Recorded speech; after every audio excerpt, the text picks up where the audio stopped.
حي على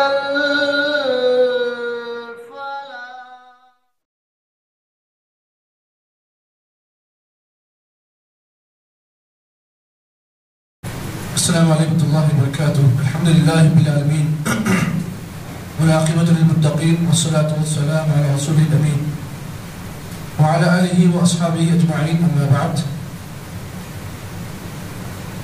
وعن أبي موسى الأشعري رضي الله تعالى عنه قال رسول الله صلى الله عليه وسلم إن الله ليملي للظالم فإذا أخذه لم يفلته. ثم قرأ رسول الله صلى الله عليه وسلم وكذلك أخذ ربك إذا أخذ القرى وهي ظالمة إن أخذه أليم شديد. صحیح بخاری اور صحیح مسلم کی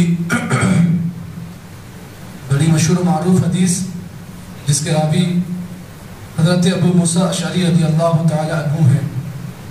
فرماتے ہیں اللہ کے نبی صلی اللہ علیہ وسلم نے ارشاد فرمایا ان اللہ لا یملی للظالم، بے شک اللہ تعالی ظالم کو اس کے ظلم کو دیکھ کر اسے ڈھیل دیتا ہے. فَإِذَا أَخَذَهُ لَمْ يُفْلِتْهُ، اور جب اللہ تعالیٰ کسی ظالم کی پکڑتا ہے لم یفلتہو، تو ایسی مضبوط پکڑتا ہے کہ اس پکڑ میں چھوٹ نہیں ہوتی. پھر اللہ کے نبی صلی اللہ علیہ وسلم نے صحابہ اکرام کو سمجھانے کے لیے سورہ ہود کی آیت نمبر 102 کو پیش کیا. آپ فرمایا وَكَذَلِكَ أَخْذُ رَبِّكَ إِذَا أَخَذَ الْقُرَى، اللہ کا قانون ہے جب کبھی اللہ تعالیٰ نے کسی بستی کو پکڑا وَهِيَ ظَالِمَةٌ، تو بستی والوں کا جرم یہ تھا کہ وہ لوگ ظلم کیا کرتے تھے. ان اخذہ علیم شدید، اللہ کی پکڑ بہت سخت ہے. صحیح بخاری و مسلم کی حدیث میں اگر ہم غور کریں تو بہت ساری باتیں ہمیں اور آپ کو معلوم ہوتی ہے. عام طور پر ایک مسلمان کا دوسرے مسلمان پر جو ظلم ہوتا ہے یا تو وہ پراپرٹی کے بارے میں ہوتا ہے یا جائیداد کے بارے میں ہوتا ہے یا زمین کے لین دین میں ہوتا ہے. عام طور پر یہ ظلم عام ہے. اب اس سلسلے میں آپ اس بات کو جان لیں، مثال طور پر میری زمین تھی 200 گز یا 300 گز میری زمین تھی.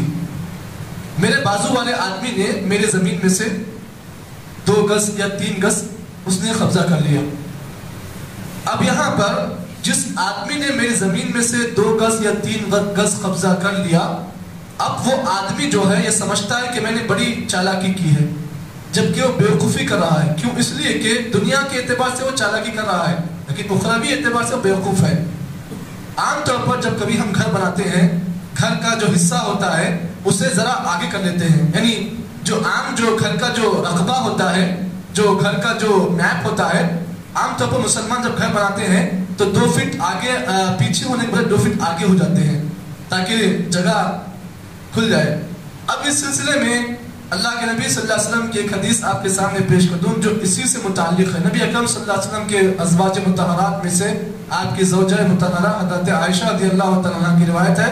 نبی اکرم صلی اللہ علیہ وسلم نے فرمایا من ظلم قید شبر من الارض، اگر کوئی مسلمان کسی مسلمان کی زمین میں سے ایک بالش، شیٹ کہتے ہیں، شبر کہتے ہیں ایک بالش کو، اگر کوئی مسلمان کسی مسلمان کی زمین سے ایک بالش بھی اگر زمین کو چھین لیتا ہے یا قبضہ کرتا ہے تو نبی نے فرمایا توقہ من 70 اردین، تو اللہ تعالیٰ اس آدمی کو اس کے اس جرم کی سزا اللہ ایسے دیتے ہیں کہ 7 زمینوں کا اللہ طوق اس آدمی کو پہناتے ہیں اور جہنم کی آگ میں پھینکتے ہیں.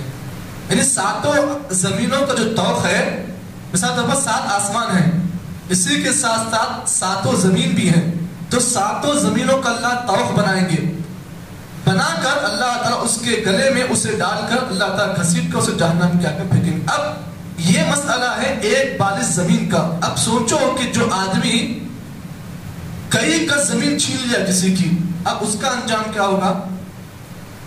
یہ ایک حدیث سمجھنے کے لیے کافی ہے.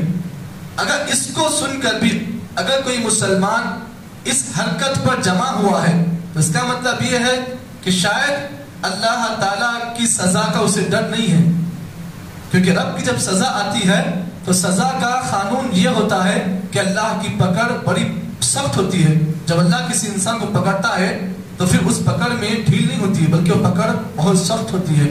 اب یہاں پر اس بات کو آپ جان لیں, ہم مسلمان ہیں, اللہ کے نبی صلی اللہ علیہ وسلم نے ہمیں مسلمان ہونے کے ناطے کچھ حقوق بتائے ہیں. آپ نے کہا المسلم اخو المسلم, ایک مسلمان مسلمان کا بھائی ہے. اب جب ہم کسی مسلمان کو اپنا بھائی مان لیں تو آپ نے کہا اب بھائی ہونے کے ناطے لم یظلمہ, وہ اس پر ظلم نہ کرے, ولم یخذلہ, اور اس کی عزت پر اس کی عزت کے ساتھ کھلواڑ نہ کرے. اس کے بعد پھر آپ نے فرمایا من فرج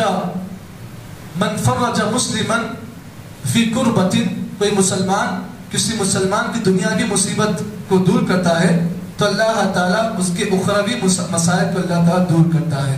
اس کے بعد پھر اس حدیث کے آخر میں آپ نے کہا ومن ستر مسلما سترہ اللہ فی الدنیا والآخرہ, کوئی مسلمان کسی مسلمان کے راز کو جانتا ہے, سیکریٹ کو جانتا ہے اور اس کے سیکریٹ کی حفاظت کرتا ہے تو اللہ کے نبی نے فرمایا سترہ اللہ فی الدنیا والآخرہ, تو اللہ تعالیٰ راز کی حفاظت کرنے والے کے راز کو اللہ تعالیٰ دنیا اور آخرت میں اللہ تعالیٰ اس کے راز کو اللہ تعالیٰ محفوظ کریں گے.